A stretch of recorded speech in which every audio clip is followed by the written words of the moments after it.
අනුර කුමාර දිසානායක ඡන්දය ඉල්ලනවා. ජනතා විමුක්ති පෙරමුණ බොරු රැල්ලක් පෙන්නගෙන ඉන්නවා. මතක තියාගන්න ජනාධිපති මැතිවරණේ අනුර කුමාර දිසානායක පරාදයි. ගොඩාක් තැන්වල මේසවල පුටු තියාගෙන වාඩි වෙලා ඉන්න කට්ටිය රැට විශේෂයෙන්ම විජේරාමේ මහින්ද රාජපක්ෂ අපි ආදරය කරන ජනාධිපතිතුමත් එක්ක සාකච්ඡා කරනවා. ඉතා පැහැදිලිව මතක තියාගන්න පිපිරෙන්නේ ගෑස් ලිප. සමහර විට මේක බාල ගෑස් ලිපක් වෙන්න පුළුවන්. විද්වතුන් සහ බුද්ධිමතුන් අතරේ මම ඉතින් ටිකිරි මොලෙන් කල්පනා කරපු දෙයක් මම රටට යෝජනා කරන්නේ ලිප පිළිබඳ පරීක්ෂණය කරොත් වහාම මේකට පිළිම හොයන්න පුළුවන්. මේ තරම්ම දහම් පාසල් ගිහිලා කියනවනේ ඔබ. දහම් පාසල් ගීතේ මතකද? ඔව් දහම් පාසල් ගීතේ ඉතින් මේ වෙනකොට මම කියන්න අවශ්‍ය නැහැ. ඔබතුමාට මතක නැහැ. දහම් පාසල් ගීතේ අවංකවම මට මතක නැහැ. නැවයි දහම් පාසල් ගිය කෙනෙක්ට දහම් පාසල් ගීතය මතක වෙනවද මන්ත්‍රීතුමා? What the fuck? පොලේ ගියාද? වම්බටු කීයද? ගහල කීයද? පලා කීයද කියලා අපෙන් අහනවා. මේ පැත්තේ മന്ത്രിවරයෙක්ගෙන් ඇහුවා වම්බටු ගත්තද? ගහල ගත්තද? පලා ගත්තද? වම්බටු ගහල පලා ගත්තද කියලා. අපොඩි ගහන්න දෙයක් නෑ බන් දිරලා තියෙන්නේ. මොන අපුඩි ගහන්නේ? ඔය තියෙන රතිඤ්ඤ තියාගන්න 22 උදේ පත් ෂුවර්.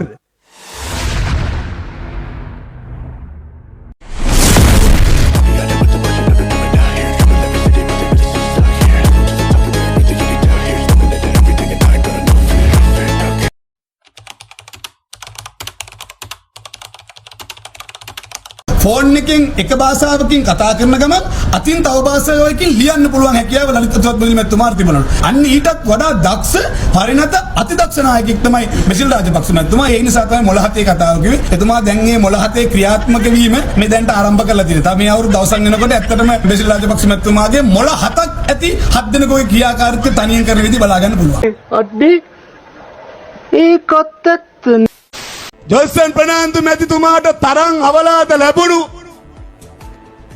කාලකන්ණි කතා කියන නිවන්සුව ප්‍රාර්ථනා කරන අවුනෝතින් පෞගිය කාලේ කිව්වා මගදී අවුනෝතින් 100කට ඉරලා කන්න හිතෙනවා කිව්වා. එහෙමත් කන්න හිතෙන්නේ නෑනේ ආසාවක් නැත්තම්. දැක්කමත් ආසයිනේ. ඉතා පැහැදිලිව මතක තියාගන්න පිපිරෙන්නේ ගෑස් ලිප. සමහර විට මේක බාල ගෑස් ලිපක් වෙන්න පුළුවන්. විද්වතුන් සහ බුද්ධිමතුන් අතරේ මම ඉතින් ටිකිරි මොලෙන් කල්පනා කරපු දෙයක් මම රටට යෝජනා කරන්නේ ලිප පිළිබඳ පරීක්ෂණය කරොත් වහාම මේකට පිළිම හොයන්න පුළුවන්. මොකේ මිත්තණියගේ වස්ත්‍රය අපුඩි ගහන්න දෙයක් නෑ බන් දිරලා තියෙන්නේ. මොන අපුඩි ගහන්නේ? ඔය තියෙන රතිඤ්ඤ තියාගන්න 22 උදේ පත් ෂුවර්. ඔය සමහරු කියයි JVP දිනයි ගහයි මරයි කොටයි ගහයි මරයි මහින්ද මහත්තයා පුළුවන් ටිකට අමතරව ලෝකෙ ගිහිල්ලා හිඟා කාලා ගෙනල්ලා දුන්නා. මම කතා කරන්න උඹලා හිටපල්ලකෝ පොඩ්ඩක් හත්තිලව්වේ. බයින පල්ලයට. කරනවා. දැන් මේ උද්ඝෝෂණය කරන අයට පොළු පූජාව දෙන්න අවස්ථාව ලැබිලා තියෙනවා. අන්න ඒකට අත්වල බැනගමුයි කියන. A few moments later. ඉන්නවා පොඩි අර කුරුම්බැට්ටියක් වගේ පිටිපස්ස පෙළේ වාඩි වෙලා ආණ්ඩුව පැත්තේ. අයර පහුගිය දවස්වලත් කතාවක් තිබුණා වම්බොටු කුට්ටි අරව මේවා. මම දැක්ක මේ කුරුම්බැට්ටි മന്ത്രിවරයා පහුගිය දවස්වල කියනවා මේ උද්ඝෝෂණ වලට පොළු අරගෙන ගහන්න පටන් ගන්නවා. අපි යාට කියනවා ඒ වයින් ආවොත් අඩු දෙක කඩලා අපි අරින්නේ. ඒ වගේ හීනනම් දකින්න එපා කියලා ඒ පස්ස පෙළේ ඉන්න කුරුම්බැට්ටි മന്ത്രിතුමාට අපි මතක් කරලා දෙන්න ඕනේ. අයිබෝන් ඔබතුමාට. අයිබෝන්. ඔබතුමා මේ ළඟදී කියනවා මම දහම් පාසල් ගිය දරුවෙක්. ඒ නිසා තමයි අපි මෙහෙම හැසිරෙන්නේ කියලා. ඇත්තටම මට ඔබගෙන් අහන්න හිතෙනවා ඔබ දහම් පාසල් ගිහිලා තියෙන්නේ වැස්සටද කියලා. What? අම්බානක මං හිතන්නේ අපි ආගම ගැන කතා කරනවා නෙවෙයි අපි බෞද්ධ දරුවෝ විදියට අපි මං හම්බන්තොට දිස්ත්‍රික්කේ මම ඉපදිලා පාසල් යන්න පටන් ගත්ත වෙලාවෙ ඉඳලා අපේ අම්මලා තාත්තලා අපිව දහම් පාසල් යවනවා. මම හිතන්නේ ඔය අම්මලා තාත්තලා දහම් පාසල් යවුවට ඔබ දහම් පාසල් ගිය බවක් නම් අපිට පේන්නේ නැහැ. ඔය කියන්නේ අපේ තියෙන වාග් ප්‍රහාරය. හදවතේ තියෙන දේ දෙසරයක් හිතන්න නැතුව වචන පිට කරනවා. ඒ නිසා වෙන්නේ මම ලංකාවේ 6 වසරේ ඉඳලා 11 වසරට එනකන් දහම් පාසලේ සහ දෙබර මධ්‍ය මහාවිද්‍යාලයේ කතික තරඟවල සමස්ත ලංකා පළවෙනි ස්ථාන. Oh my god!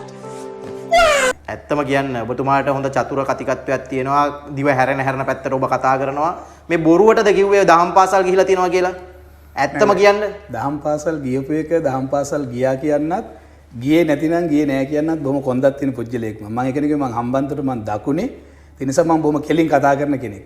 ඒ නිසා මම දහම් පාසල් ගියපු නිසා තමයි දහම් පාසල් ගියා කියලා කියන්නේ. මේ තරම්ම දහම් පාසල් ගිහිලා කියලා කියනවනේ ඔබ. දහම් පාසල් ගීතය මතකද? දහම් පාසල් ගීතේ ඉතින් මේ වෙනකොට මම කියන්න අවශ්‍ය නැහැ. ඔබතුමාට මතක නැහැ. දහම් පාසල් ගීතේ අවංකවම මට මතක නැහැ.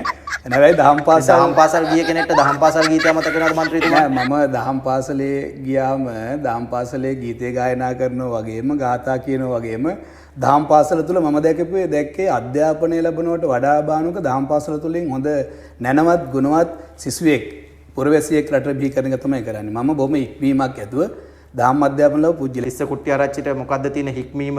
උත්තරීතර පාර්ලිමේන්තුවේ ඔබ කතා කරන විදිය මේ රටේ ජනතාව හොඳින්ම දැකලා තියෙනවා. ඒ ඔබගේ හික්මීමද දහම් පාසලෙන් කියලා දුන්නේ ඒ ආකාරයෙන් හැසිරෙන්න කියලාද? මම හිතන්නේ උත්තරීතර පාර්ලිමේන්තුවේ ඇවිල්ලා උපාසකෙක් වගේ වැඩ කරන්න ඕන කියලා කොහෙවත් කියලා නැහැ. අපිට විවාදයකදී බොහොම පැහැදිලිව කියලා තියෙන්නේ ප්‍රතිවිරුද්ධ කතිකයා බිම දැමීම සඳහා වාක්මාලාවන් අවශ්‍ය විදිහට පාවිච්චි කරන්න.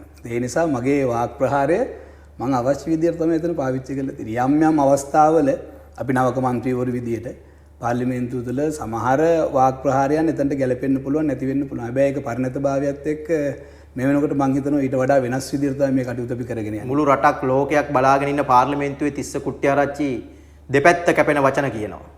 ව්‍යංගාර්ථයෙන් කුණුහරුප කියනවා. මේවා දහම් පාසලක ඉගෙනගත්ත ශිෂ්‍යයෙක්ට පහුකාලීනව මහජන නියෝජිතයෙක් වෙච්ච ඔබට ගැලපෙනවද? ඇයි මෙහෙම හැසිරෙන්නේ? A few moments later. හිටපු මහින්ද රාජපක්ෂ දයාදරණීය අපච්චිට අයිතියක් තිබුණේද යමපාලුවන්ගෙන් අහන්න දැන් සැපද කියලා දැන් පොල් කීයද අල කීයද කියලා අහන්න එදා මහින්ද රාජපක්ෂ අපච්චිට අයිතිය තිබුණා දැන් ඔබලට අපච්චියක් දැන් ඔබලට එහෙම අයිතියක් තියෙනවද රට කාලා සූප්පු කරලා ඇටෙක් කපලා ලුණු දාලා අවුවේ වේලලා දුන්නේ අපිට ලුණු දාලා අවුවේ වේලලා අපිට දුන්නේ සූප්පු කරලා එහෙම දීපු රට දැන් ලැජ්ජ නැතුව අපෙන් නැවත අහනවා දැන් සැපද පොල් කීයද අල තියෙනවද ලුණු කිව්වා කිය සැපරතක්ද මහත්වයා අපිට දුන්නේ ඊයේ රෝහිණී කවිරත්න ලැජ්ජ නැතුව අහනවා පොලේ ගියාද වම්බටු කීයද ගහල කීයද පලා කීයද කියලා අපෙන් අහනවා මේ පැත්තේ മന്ത്രിවරයෙක්ගෙන් ඇහුවා වම්බටු ගත්තද ගහල ගත්තද පලා ගත්තද වම්බටු ගහල පලා ගත්තද කියලා රෝහිණී කවිරත්න අහනවා. ගිහින් අහන්න සජිත් මහත්තයාගේ නෝනාගෙන්. ඔක අපෙන් අහන්නේ. ඔක අපෙන් අහන්නේ. තවමත් බෝට්ටුවට සරියනවා නම් පයිලෝ. බෝට්ටුවේ රැස්වීමකට යන ලැජ්ජ නැද්ද? ආර්ථික ඝාතකයෝ බෝට්ටුවේ ඉන්නේ. මේ රට කාපු බෝට්ටුවේ ඉන්නේ. මේ රටේ තරුණයාගේ සීල පිටපු උත්තමයි බෝට්ටුවේ ඉන්නේ. ඉපදෙන්න ඉන්න දරුවගේ අනාගතය විනාශ කරපු උත්තමයි බෝට්ටුවේ ඉන්නේ කියලා තමයි රටේ මතය. අමේතිය නිෂ්පාදනය පැලෙන්නේ පොඩි වෙන්නේ නැතුව නගරයට ගේන්න.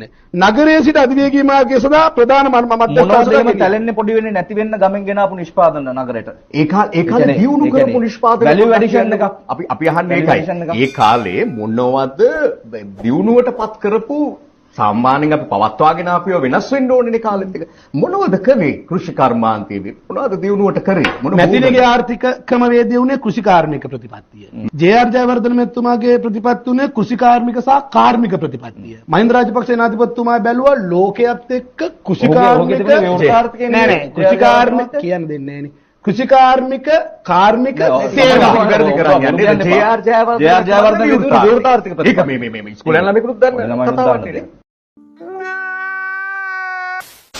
සංවර්ධිත දේශයක් උරුම කළ ආදරණීය නායක මහින්ද රාජපක්ෂ මැතිතුමන්ගේ ආදරණීය පුත්‍ර රත්නය පච විදින මැසිමේ පාලන සමය නිමා කරමින් තව වැඩි කල යන්නට මත්තෙන් මේ රටේ ආදරණීය ඔබේ මගේ අනාගතය තීරණය කරමින් බලයට පැමිණෙන මේ රටේ සිහින දකින ඔබේ මගේ ආදරණීය නායකයා අනාගත ජනාධිපති නාමල් රාජපක්ෂ මැතිතුමනි අවසර ගන්නවා ඔබතුමාගෙන්. උඹට ට්‍රැකද? දරුණු පරාජය ගැන මේ මොකද හිතෙන්නේ? පරාජයක් කියලා නම් දැනෙන්නේ නැහැ. ඔක තමයි දේශපාලනයේ තත්ත්වය. රජබේ පක්ෂේ හොඳයි. ඇයි? අපේ කට්ටිය සමහර වෙලාවට එහෙ කට්ටිය මෙහෙ මා හිටියේ එහෙ එනිසා උනුත් එකයි අපිත් එකයි. ඒ නිසා ඒක ඉතර ලොකු ප්‍රශ්නයක් නෙවෙයි. What the fuck? රනිල් වික්‍රමසිංහට තව අවුරුදු 5කට බලය දෙන්න තියෙන සුදුසුකම් ඇහුවම අපෙන් ගියපු උන්දලම මොනවද කියන සුදුසුකම්? තෙල් පොලිම නතර කරේ රනිල්. ඇත්ත. තෙල් පොලිම නතර කරේ රනිල්. තෙල් පොලිම හැදුවෙත් රනිල්. කිරිපිටි පොලිම නතර කරේ රනිල්. කිරිපිටි පොලිම ඇති කරෙත් රනිල්. මාතෘ භූමිය කියන මහා සාධකය තුල තෙල් පොලිම කියන්නේ කුඩා සාධකයක් විතරයි මගේ අම්මා. කිරිපිටි පොලිම කියන්නේ කුඩා සාධකයක් විතරයි මගේ අම්මා.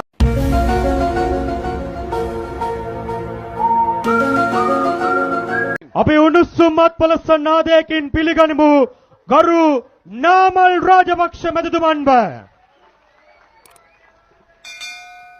කවුද ආවේ? කවුද ආවේ? කවුද ආවේ?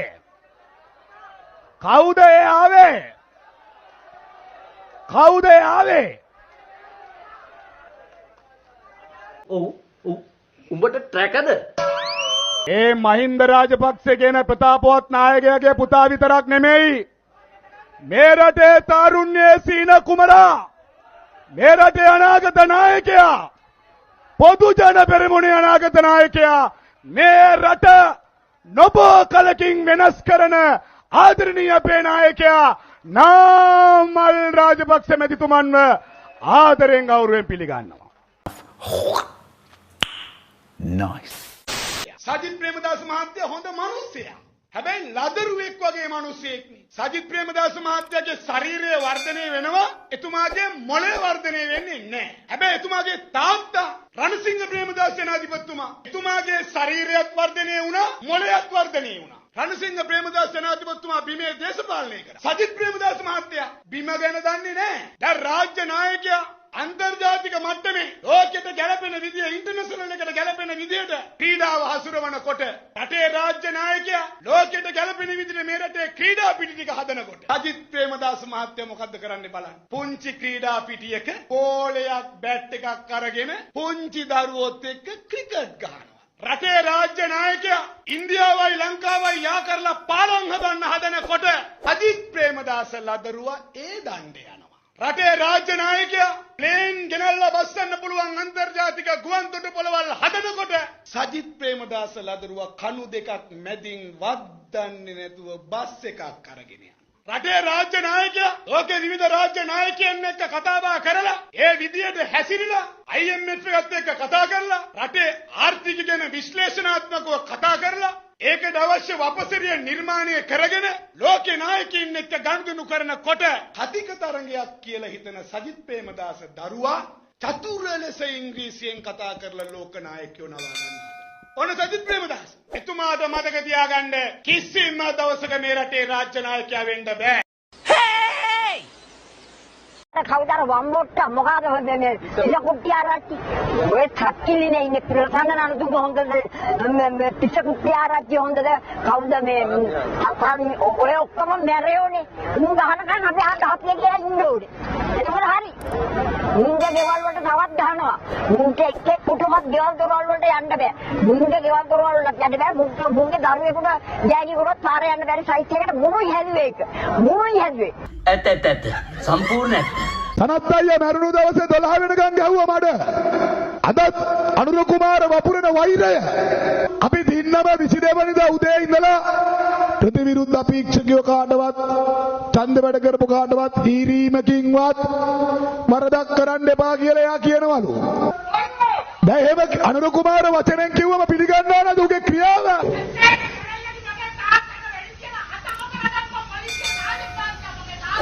ඒ කියන්නේ ඒ මාමගේ තාත්තව 71 කරල්ල මරලා තියෙන. ඒතකොට මම ඉපදිලත් නැහැ. ඒ කියන්නේ මුන් 71ත් මරුවා. මම දැක්කේ නැහැ. මං 80 ඉපදුනේ. ඵලයක් වෙන්න. අනුර කුමාර දිසානායක තණ්ඩේ ඉල්ලනවා. ජනතා විමුක්ති පෙරමුණ බොරු රැල්ලක් පෙන්නගෙන ඉන්නවා. මතක තියාගන්න ජනාධිපති මැතිවරණේ Anura Kumara Dissanayake පරාදයි. Wait a minute. Who are you?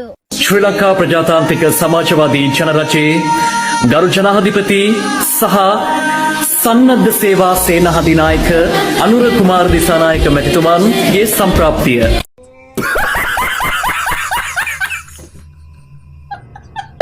Wijerama මාවතේ දුකද මාධ්‍ය වාර්තා කරපු විදිහට මේ පාටියක් එහෙම මොමන හරි රාත්‍රී භෝජන සංග්‍රහයක් තිබුණා කියලා ඔය ආණ්ඩු පාසලේ වෙනතන අනිල් මහත්තයා සහාය දෙන්න කියපු අය ඇවිල්ලා හිටියද හෙට ගොඩාක් තැන්වල මේසවල පුටු තියාගෙන වාඩි වෙලා ඉන්න කට්ටිය රැට විශේෂයෙන්ම විජේරාමේ මහින්ද රාජපක්ෂ අපි ආදරය කරන ජනාධිපතිතුමත් එක්ක සාකච්ඡා කරනකොට ඒවායේ ප්‍රතිඵල මැතිවරණය ඉස්සරහට යද්දිසා මැතිවරණය අවසන් වෙන්න පෙර අපිට ලැබෙයි. නිසා පාටියක් කියලා නෙමෙයි. හැබැයි බොහෝ තැන්වල සාකච්ඡා තියෙනවා. සාර්ථක ප්‍රතිඵල තියෙනවා ඒවායේ. ඒ අයට හිතෙනවා නම් ඒ කඳවුරේ ඉඳලා දැන් අපිට දිනන්න අමාරුයි. නැවත අපිට දිනන්න පුළුවන් කඳවුර පොහොට්ටු කඳවුර පොත්ජන පෙරමුණේ කඳවුර කියලා දැනෙන හැම කෙනෙක්ම කොන්දේසි විරීතව නැවත පොහොට්ටුවත් එක්ක එකතු වෙනවා. ඒක ඉස්සරහට යද්දි එක එක්කෙනා දෙන්න එකතු වෙන විදිහ අපිට බලා ගන්න පුළුවන්. මොකද හිතෙන්නේ මේ ප්ලෑන් කරලා අන්තිම මොහොතේ ධම්මික පෙරේර මහත්තයා පොල්ල දීපු එක. ධම්මික පෙරේර මැතිතුමත් අපි සුදුසු අපේක්ෂකයන්ගේ ගොඩේ හිටියා. නමුත් අපි ඊටත් වඩා සුදුසු අපේක්ෂකයා මේ වෙලාවේ නාමල් රාජපක්ෂ කියලා දැකපු නිසා තමයි නාමල් රාජපක්ෂ මැතිතුමාව අපේක්ෂකයෙක් වශයෙන් අපි තෝරගන්නේ. දැන් මේ 69 ලක්ෂ ඔබතුමාලට අයිතිද? 69 ලක්ෂයම අපි ළඟ නැහැ. ලක්ෂ 9ක් විතර අපි නිකන් ගණනය කරාම ඕනනම් ගිහිල්ලා ඇති සජබෙට. ඊළඟ ලක්ෂ 10ක් විතර ජනතා විමුක්ති පෙරමුණට ගිහිල්ලා ඇති. ඉතුරු ලක්ෂ 50න් ලක්ෂ 10ක් විතර වගේ යන්න තිබුණා රනිල් වික්‍රමසිංහ ජනාධිපතිතුමත් එක්ක එකතු වුණු කණ්ඩායමට. හැබැයි දැන් මහින්ද රාජපක්ෂ ජනාධිපතිතුමා කෙලින් හිටගෙන ඉන්න නිසා අපේ කඳවුරේ ලක්ෂ 5ක් විතර යයි කියලා අපි විශ්වාසයි. හැබැයි 10ක් ගියා කියන්නේ සුළු ජාතික ඡන්දත් ලක්ෂ 8ක් විතර આવුත් ලක්ෂ 20කින් විතර රනිල් වික්‍රමසිංහ ජනාධිපතිතුමාට ස්ටාර්ට් කරන්න පුළුවන්. නිසා 69 ලක්ෂයෙන් 40 ලක්ෂයක් අනිවාර්යයෙන්ම අපිත් එක්ක මේ වෙලාවේ බැඳිලා ඉන්නවා කියන විශ්වාසය තියෙනවා. එතකොට මේ වෙලාව වෙනකොට ඉහළින් ඉන්න අපේක්ෂකයා නාමල් රාජපක්ෂ මැතිතුමා එක පැහැදිලි. ලක්ෂ 40න් අපි ආරම්භ කරන්නේ. අඩේ ඒකත් ඇත්ත.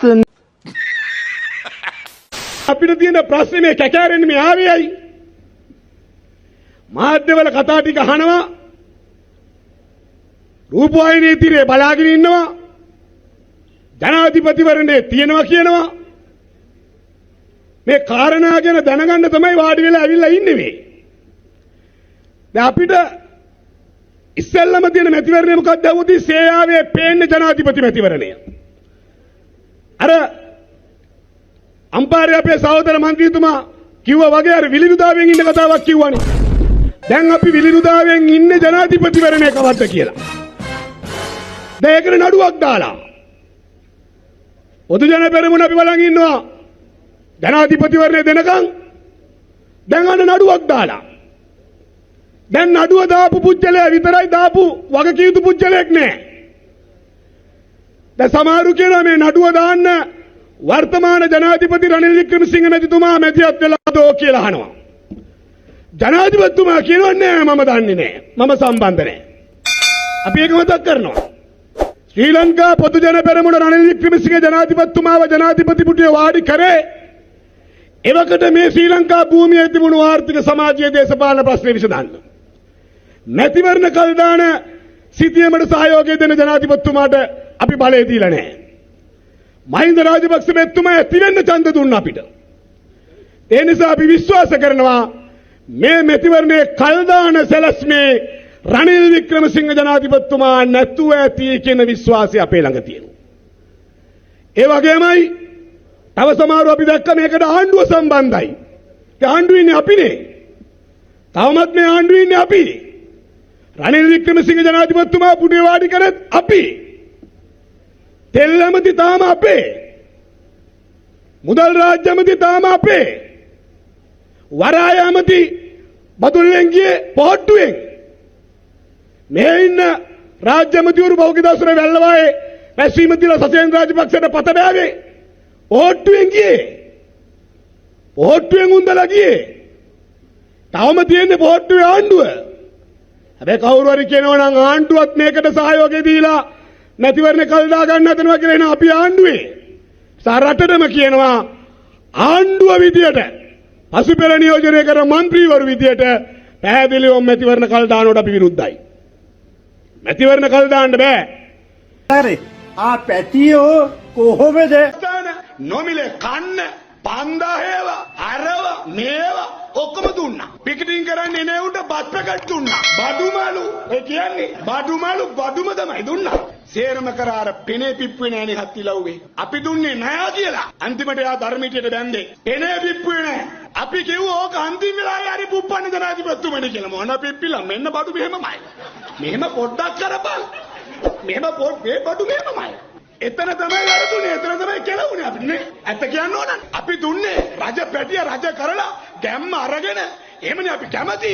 අපිට මොකුත් ඕනේ ගමේ අපි ආසයිද කියන්නේ අඩේ අපි පොට්ටු කියන්නේ. ඒක කියන්න දුන්නේ නෑනේ අපිට. එයා ගියා කියලා අපි නවත්තන්න. අපිට නොකිය එයා ගියේ. ඊට කලින් දවසෙත් ෆෝන් එකෙන් කතා කරලා සුගීස්වරට මෙන්න ඉන්නකොම ගත්ත ගමන් කො සර් බඩේ හරියන්නේ නෑ. බඩු එනවා හතරමයි. පිස්සු මං ඔක්කොම තොරතුරු අරගෙන බය නැතුව ඉන්නේ කිව්වා. අපි බය නැතුව ගෙදර හිටියා මුන්දා ගියානේ. ඔන්න වැරදුනා. තව වසරකුත් මාස කිහිපයක් ජනාධිපති බලතල ක්‍රියාත්මක කරන්න ව්‍යවස්ථාවට අනුව අවසරයක් තියෙනවා නම් ඇයි අපි ජනාධිපති මැතිවරණයක් ගැන හිතන්නේ? අපිට ජනාධිපති මැතිවරණයක් ගැන සිතන්න අවශ්‍ය නැහැ. හැබැයි එකක් මතක තියාගන්න. නියත වශයෙන්ම පොට්ටුවේ බලය නැතුව රාජපක්ෂ කඳවුරේ ශක්තිය ආශිර්වාදේ නැතුව කවුරු හරි හිතනවා නම් මේ රටේ ජනාධිපති පුටුවේ වාඩි වෙන්න ඒකට මේ රටේ ජනතාව ඊට තියන්නේ නෑ කියන කාරණාවත් ඉතා පැහැදිලිව අපි ඔබ තමුන්නාන්සේලා ඉදිරියේ තාන්න මගේ අම්මේ දෙකට නැමිලා අයියන අපුඩ. මොකද ඔක මෙහෙම ගහන්නේ. සරාර ගාන්න තියාගෙන.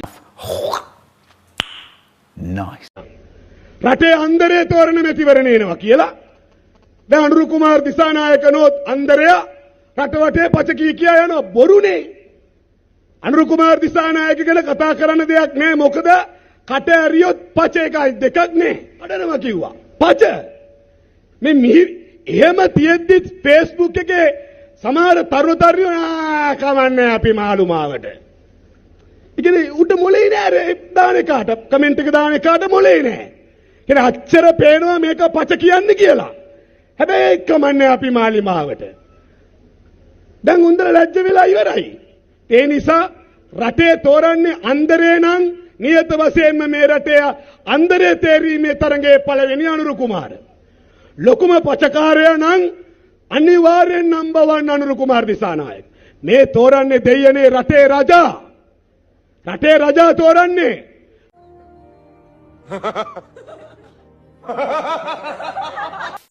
ජනතාව සියල්ල එක මිටට එකතු වෙලා මේ ආණ්ඩුව පළවා හරින්න කලින් ඔබතුමුන්නාන්සේලා ඉල්ලාස් වෙලා නැවතවතාවක් ආණ්ඩුව පොජ්ජන පෙරමුණේ ක්‍රියාකාරී කණ්ඩායමට දෙන්න. මේ රට ඔයානේ නිකම් ඵලයකෝ යන්නේ. කිරීමේ පළපුරුදුම කණ්ඩායමක් පොජ්ජන පෙරමුණත් එක්ක ඉන්න. ඒ නිසා අපි සූදානම් මේ රටේ අනාගත වෙන නායකත්වය ලබා දෙන්න. ඒක අර සින්දුවක් තියෙන විජය කුමාරතුංග මහත්තයාගේ දනියු සුවහස යලි නැගිටින බව කියන කතාව මතක තියාගෙන කටයුතු කරන්නේ කියලා මම ඉලා සින්දු කියන්න ඕනලාට මම සින්දු කියන්නම් දැන් මේ කට්ටික දෙන වෙලාවෙනේ. සින්දුවත් කියාගෙන කතාව වගේම සින්දු කියන්නත් පුළුවන්, බයිලා කියන්නත් බයිලා කියන්නත් පුළුවන්, කවි කියන්නත් කවි කියන්නත් පුළුවන්. අනේ බොල වම්ගටු කුට්ටියෝ. ඔයා හිටියේ නෑනේ මහත්තයෝ ඒ කාලේ. ඔයා ඒ කාලේ රනිල්ගෙන් ඡන්දෙ ඉල්ලුවේ නේද ඒ පැත්තේ? මේ කවුද මේ මොනරාගල? අනේ ඔයත් එක්ක කොට හැප්පෙන්න දෙයක් නෑ මේ කවුද මේ? අර ඔයත් එක්ක නෑ නෑ ඔයත් එක්ක මට ගොඩාක් කතා කරලා දෙයක් නෑ මට මතක පළාත් සභාවේ හිටියේ කියලා UNP ඉල්ලලා. හරි. මොනරාගලි මට එක්ක ගොඩාක් කතා නෑ ඒ ඇති ඔබතුමාට ඒ ඇති. ඒ නිසා පොඩියුම් ඇටි ඉන්න. ගරු කතානායකතුමනි ගම් සාමාන්‍යයෙන් ගම් වතුරක් ගහනකොට ඒකේ ඉන්න අර නිකන් අහුරු කුක්කු නයි පැටව් ගොඩ වෙනවා. පොල් කොම්බ ඒ වගේ එකක් මේ පාර්ලිමේන්තුවේ වෙලා තියෙනවා. ගම් වතුරක් ගැහුවනේ පහුගිය අගෝස්තු 5. ඒ නිසා කොම්බ නයි පැටව් ගැරන්ටි පැටව් ගොඩ වෙලා ඇවිල්ලා තියෙනවා. ඒ නිසා මම ගොඩක් පැටලෙන්නේ නැහැ. මම මේ කියන්නේ පොල් කොම්බ කියන බාල වචනයක් පක්ෂ නායකයෙක් විදිහට පාවිච්චි කරා. ලැජ්ජයි අනුරු කුමාර දිසානායක ගැන. ඒ වගේම තමයි ඉතිහාස කතාවේ ජ්‍යෙෂ්ඨ නායකයෝ ගත්තම මම ඉතිහාසෙට යන්නේ නෑ අතරම ජේ.ආර්. ජයවර්ධන මහත්තයා, ප්‍රේමදාස මහත්තයා, චන්ද්‍රිකා බණ්ඩාරනායක මැතිණිය, මහින්ද රාජපක්ෂ මහත්තයා, රනිල් වික්‍රමසිංහ මහත්තයා, ලලිත් ඇතුළත් මුදලි කාමිසා නායක කියන ජ්‍යෙෂ්ඨ නායකයෝ මේ රටට යමක් කරා. අනුර කුමාර මහත්තයා පුළුවන් නම් ඔප්පු කරන්න බස් වලට හැදුවා කියලා නෑ. අනුර කුමාරලා හැමදාම කරේ පචහලන එකයි කතා කරන එකයි පමණයි. කෘෂිකර්ම අමාත්‍ය ධූරය අරගෙන හිටියා. මේ රටේ කෘෂිකර්මයට කරපු එක වැඩක් පෙන්වන්න කියන අනු කුමාර දිසානායකලට බෑ. ජනතා විමුක්ති පෙරමුණේ ප්‍රතිපත්ති විනාශ කරා.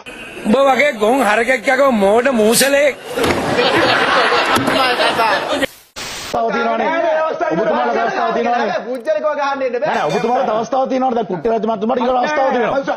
මනුෂ්‍ය එහෙම කරන්න එපා මනුෂ්‍ය. නෑ ඔබතුමාලත් ඔහොම කරන්න එපා. අපි එහෙම තමයි කරන්නේ. එහෙම කොහොමද කරන්නේ? තාත්තට බැන්න මම්මට බැන්න මනුෂ්‍ය. ඔයා පාඩු වෙන මනුෂ්‍ය. එහෙම මේ ඔබතුමාට ඕන දෙයක් මෙතන වෙලා හැසිරෙන්න බෑ කරු මණ්ඩලතුමා. ඔයාට අම්මට බැන්නත් ඔයා පාඩු වෙන්නේ නැහැ. දැන් ඒක තමයි එදිනට විශ්ද ගන්න දුන්නේ. ඒක කලබල වෙන්න එපා. කලබල වෙන්න එපා. මොකද මං කරා? කලබල වෙන්න එපා ඔබතුමා. ඔයාගේ තාත්තට බැන්නකොට මම ඒක තමයි මිත්‍යා. නෑ. ඔයාට එහෙම නැතුවට අපිට එහෙම තියෙනවා. කුට්ටේ රජ මණ්ඩලතුමා ඔබතුමාලට නිතරම මම ගරු මන්ත්‍රීතුමා කියලා කතා කරෙත් ඒ හේතු නිසා. හරිද? අර මිනිස්සු ගණන්ලා කරපු නිකරුකමට ඔයා සාධාරණ අඩුම ගන්න ඒ විදිහට ඇසිරෙන්න කුට්ටේ රජ මණ්ඩලතුමා. හරියට ප්‍රෝග්‍රෑම් එක අපිව බලේ මෙහෙමයි. මොකෙක්වත් දෙන්නේ ප්‍රෝග්‍රෑම් එක ඔයාලට ප්‍රෝග්‍රෑම් එක ගෙනියන්න තමයි අපි එන්නේ. එන අපිව ආරක්ෂා කරන්න. මේ ආරක්ෂාට මොකද කරන්නේ? ඔබතුමාලා මේ පැත්තෙන් චෝදනා කරනකොට මට ඔබතුමාලා පැත්තේ ඉඳලා මෙතුමාට බයින්න ඕනේ නැහැ. ඉතින් ඒ මොකද කරන්නේ? ඒ ඕන කුණු හරි නෑ ඔබතුමා කුණු හරි කිව්වනේ. ඔබතුමා කිව්වනේ. මේමයි මේ නගර මන්දිතුමා. හරිද? මේමයි.